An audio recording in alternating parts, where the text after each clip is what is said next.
Take you to a developing story now. A shooting spree at a local tavern in Khayelitsha has claimed 6 lives. 7 others have been wounded, including a 6-year-old girl. Police are on the hunt for the suspected gunman. Our reporter Monique Mortlock is at the Khayelitsha police station and she joins us now from there. Monique, we have been unable to speak to the police directly, but perhaps we can confirm some details of this incident with you. What do we know about exactly what occurred and where it occurred? Yes, what we do know is that the incident occurred at an informal tavern here in Site B. It's actually just around the corner from the police station where we are standing at the moment. And the reason for us standing here at the police station is because when we visited the site where the shooting happened, it was quite a tense atmosphere. The neighbors were even too afraid to speak to us, and some people who had emerged from the house where the shooting had happened basically chased us away, asking us what are we doing there. There was another media house there, and even they were also chased away. So quite a tense situation. Even the neighbors told us we won't have protection if anything is to happen there.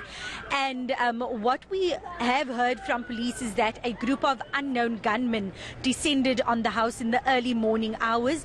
What neighbors tell us is it happened at about 2 o'clock this morning. They're unsure of the time. They were just woken up by several gunshots.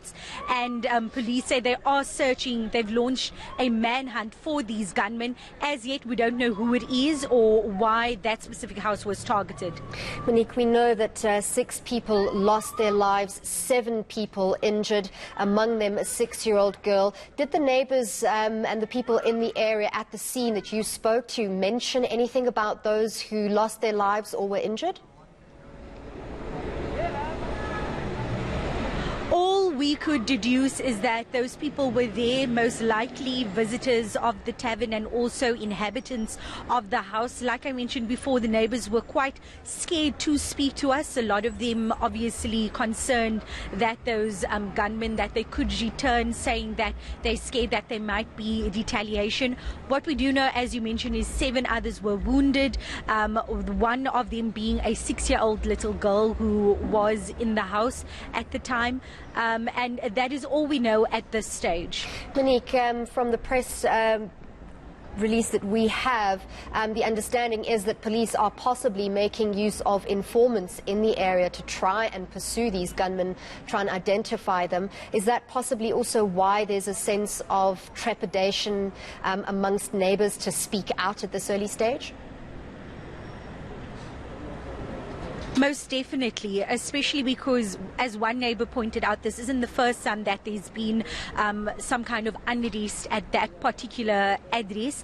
Apparently, a couple of years ago, there was a mass shooting in 2002, a similar incident where several people were shot and killed, according to one neighbor who was in the area when it happened. And what he said is that he's scared that it could start impacting them as well, because it seems as if these shootings are done spontaneously, and it seems as if it's done without much care for the other neighbors' safety or the other neighbors' well-being. Monique, one doesn't want to speculate about a motive for such an act. Is there any gang activity in the community that could possibly give police clues as to what took place and why? So far, we haven't yet been able to deduce what the motive is. Police also, it's just telling us it's a developing case, and they'll obviously release those details as the days go on. And I'm sure that the reason for them not telling us much is that they most likely don't want to tip off the gunman any more than is necessary. Thank you very much for that update, Monique Mortlock, coming to us from Khayelitsha, where we understand a shooting took place in the early hours of this morning. 6 people losing their lives there, and we will try and get you more details as they become available to us.